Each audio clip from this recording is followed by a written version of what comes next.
Welcome to Words on Air. I'm your host, Lindsay Smith, and I'm joined today by poet and scholar and editor, Jeanetta Calhoun Mish.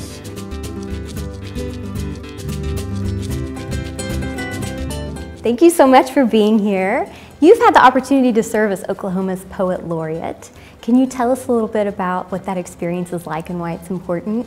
For me, it's like winning an Academy Award because I am so Okie-centric that it's quite an honor for me. And I already did a lot of workshops and readings in Oklahoma, but what the publicity of a Poet Laureate has made more things available to me. Like I went to the Children's Rehab Hospital in Bethany in April and did a little workshop in poetry with a couple of the kids there, and then went around and read in different rooms to people. And I would never have gotten that opportunity if there hadn't been the publicity, because they called me and said, would you mind coming? And so, and I've also been able to work in more public schools, and will continue that. It's a 2-year appointment, so I will, next year I'm going to the 6 most underserved libraries in Oklahoma. So the Center for the Book and the Oklahoma Department of Libraries is helping me set that up. So it's just allowing me to go to places I might not have otherwise had the opportunity. Right. With those opportunities for outreach, what do you see literature doing or storytelling doing for the people you work with?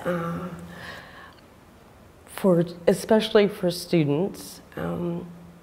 Unfortunately, a lot of Oklahoma students, especially rural school students like I was, they don't believe in themselves, and they don't know that they have stories that are worth hearing, that are worth being told. And so Rilla Askew and I have talked about this a lot, and I often said, you know, Oklahoma is still unwritten. And unwritten in the sense that we have so many stories that don't see the light of day.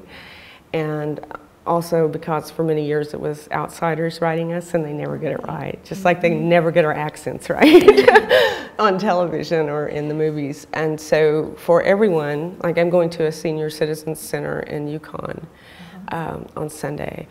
They have stories. And so for me to be able to, for a person to be able to tell their story and have it heard and have it respected and honored, I hope that it brings to them a feeling like that their lives are validated. That's what I'm hoping, anyway, for both the younger and the older. And I think that particularly storytelling in all of its forms is one of the best ways to do that. Thinking a little bit about all the subjects you address in your work and the work that you do in the community, to me it seems like you're kind of an evangelist of Oklahoma or Oklahoma writing. And you have an anthology called Ain't Nobody Could Sing Like Me. Of course, calling up Woody Guthrie there in that title. And I wanted to ask you more about, you know, why Woody Guthrie, and what does that sort of song, what does it have to do with what you're trying to tell about Oklahoma? Well, I grew up about 20 miles from Woody's hometown of Okemah. I grew up in Wewoka, and unlike a lot of people, I knew a lot about Woody because I had some older friends who were kind of radicals. So I got an education in his work early. He was a storyteller, and he wrote novels, one thinly veiled autobiography. And his songs were stories, and he was bringing the people of Oklahoma that he knew to a wider audience, who oftentimes also looked down, you know, those country people, you know, those ignorant people, and he refused that and worked against that kind of flattening out of who we are, because we're all kinds of different people here. And so his work inspires me, all of it. And of course the songs, I have a playlist when I drive long distances, and it's all like Oklahoma folk music. Red Dirt Rangers, and Woody Guthrie, Turnpike Troubadours. I might need a copy of that list. I should put it on Spotify, I guess. Yeah. Right. So his politics appealed to me. I grew up in a working class family. I'm the first woman in my lineal line to graduate high school. And that's not to say they weren't. They were all fabulous readers and smart women, but you know, it was just a cultural thing. Right. And so Woody's story feels a lot like my family's story.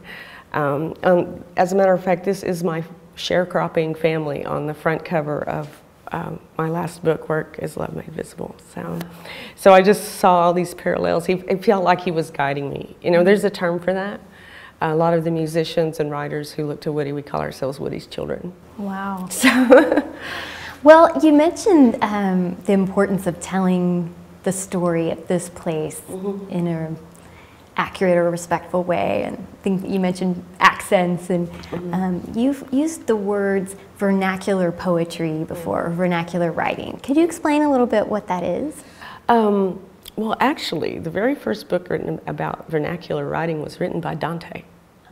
It's called On the Vernacular, because, you know, he was the first person to write in what is now Italian instead of in Latin. And he championed the use of people's everyday language for literature. And for me particularly, Oklahoma writing has this fantastic rhythm. I mean, we add and drop syllables in order to almost speak in iambic pentameter. I'm fixing to get ready to go to the store, right? Not I'm going to the store, or I'm getting ready to go to the store. I'm fixing to get ready to go to the store. And we have this beautiful rhythm. I try to capture that probably more than dialectic accents, because I think it's really in the rhythm. And I will say again, since I mentioned her earlier, Rilla Askew's harp song is the best print representation of that rhythm and some of the vernacular without sounding... Without slipping into dialect. Yes, without slipping into dialect. Fantastic. And so that's also what I try to do. I go home to Awoka often to tune up my ear. Because, you know, when you're gone, you lose some of that. Yeah, right. I remember when I was away in college, and sometimes I'd call my grandmother, and I had to speak a certain way for her to understand me, and my roommate would be like, who are you talking to? And I've never heard you speak this way before. So yeah, it comes back to you. My husband is from Michigan, and when we first got together, I would like be on the phone with my mother, and he'd say, I didn't understand a single word you just said. I said, well... We understand each other. That's right. Your collection, Work is Love Made Visible, won the Oklahoma Book Award, and it opens with a poem called Rosa Sharon Reports from California in the 21st Century. And it's the voice of a character from Steinbeck's novel, The Grapes of Wrath. And I wondered if you would read that for us. I'd be happy to. And speaking of vernacular, I hope that all your audience can understand me when I read this in the way I hear it in my ear. Rosa Sharon Reports from California in the 21st Century. The first thing I need to tell you all is that I am not the same girl you saw last in that book of Mr. Steinbeck's. Times have changed, and so have I. I've been taking classes at the open campus in Davis, literature classes, since I figured I knew a little something about literature. But all those other students want to talk about is that near to last scene that they say is full of Madonna symbolism. Y'all know the one I mean. And the teacher pointed out to me how Tom is the Christ figure and how I am the Virgin figure. I was a bit discomfited by them talking that way, but they assured me it was all about symbolism and not about religion. They talked too about the virgin-whore dichotomy, but I told them right quick I wasn't no whore. Anyway, they say I'm quite the character, even though Mr. Steinbeck's virile, realist style is no longer viable. Wouldn't you just know it? Plain talk is out of fashion. Well, while I'm spouting off about plain talk, I best be doing some of my own. To tell it to you straight, I ain't changed that much, and neither have the times. I've been traveling up and down the Central Valley, and I wrote out a postcard that said, having a great time, wish you were here. But I tore it up, because I wasn't quite sure it told the truth. Most of the white folks living in the valley are Okies, 2 or 3 generations removed. But they seem to have forgot where they came from. They're all a voting Republican and supporting strikebreakers and refusing a helping hand to those Mexicans working in the same fields their grandparents hoed. Tomorrow, I'm heading over to San Francisco. I hear the folks there are concerned about the workers and about the pollution that's kicked up by all these cars. They got programs to help out the poor kids, and programs to help out the sick people, and programs to make the neighborhoods pretty. I met some fine people from there, so don't put too much stock in what you hear. It's true that some of them are funny. Well, you know what I mean, but the only thing different about them is who they love. And right now, sitting here in Stockton, watching whole families sleep in the park, I figure we could use a lot more love and a lot more programs and a lot less hate and intolerability. Oh yeah, there's one more thing I meant to tell you. Those folks from San Francisco, they asked me if I knew Woody. It was nice to be remembered of somebody from home. Thank you. You're welcome. Why was it so important for you to give Rosa Sharon a voice in that poem? We don't really get to see her as much other than a symbol, right? She has some of the fewest speaking parts in the entire novel. You know, Ma talks a lot. Right. Of course, Tom talks all the time, and Preacher Casey. And yet she's the lifesaver, literally, in that near to last scene of Madonna symbolism. She's literally the lifesaver, and she also, in my mind, is the springboard into the future. You know, Tom went one way with his future, but she's carrying that loving, caring, hardworking Oklahoma woman into the future. And that's why I was trying to imagine her if she was in California today. And I think she would be taking classes, and she would probably be talking in class about how they didn't know what they were talking about. Because, you know, this character could possibly, maybe be based on me. Oh. Maybe.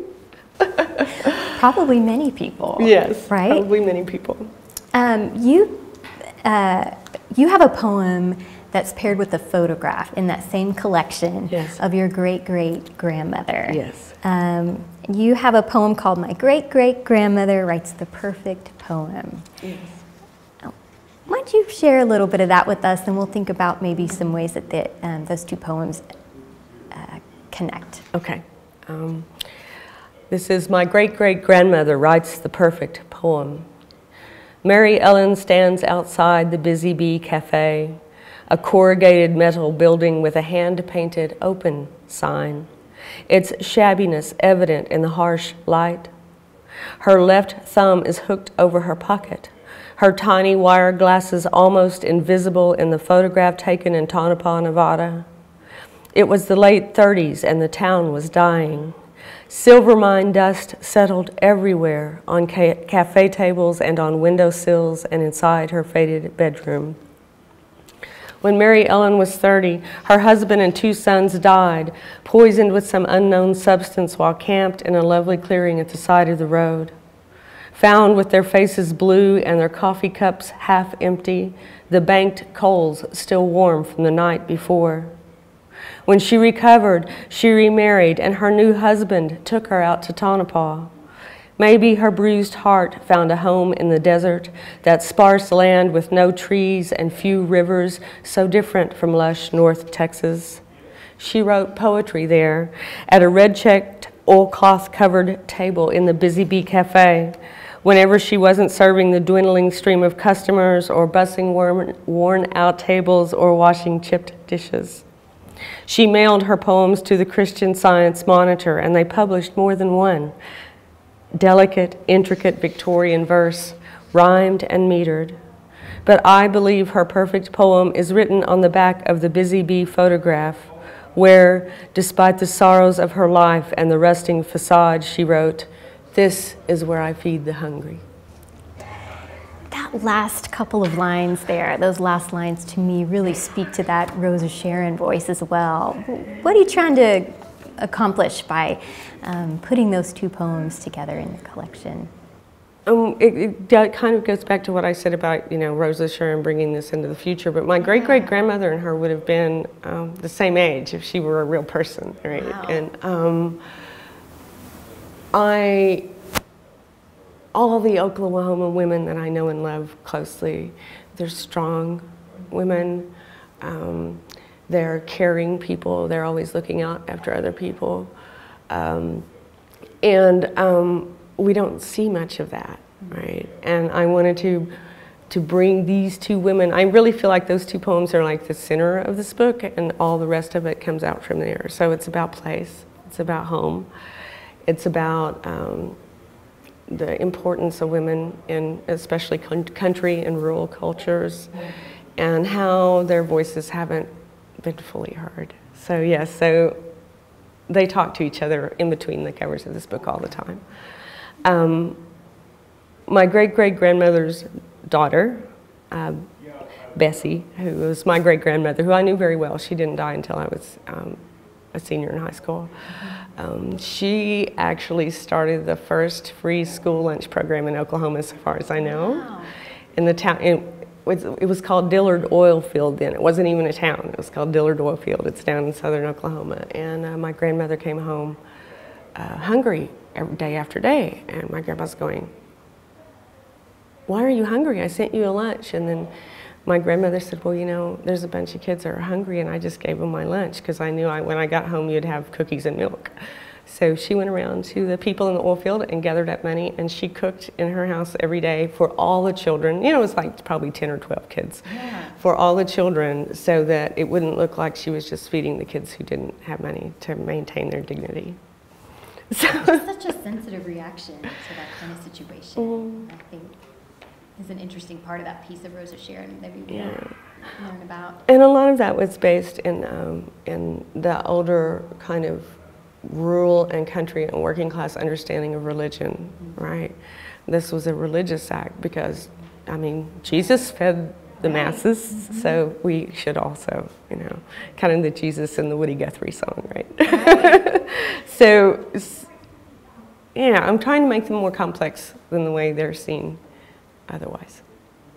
Well, you definitely don't shy away from difficult subjects in your work. And one of the poems in your newer book is an elegy for 3 young Girl Scouts who were killed more than 40 years ago. Yeah, I wondered if you could share a little bit of that for us. It's a nice short poem, so.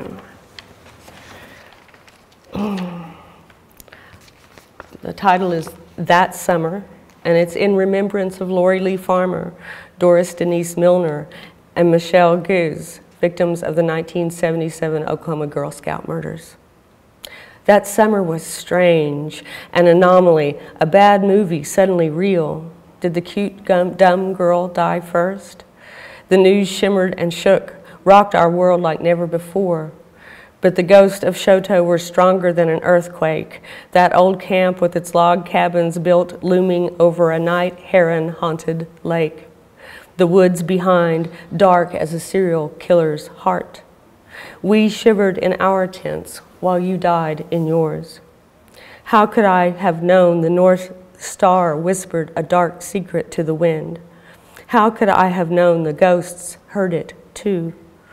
Home now, a great horned owl hoots outside my window, summoning the moon.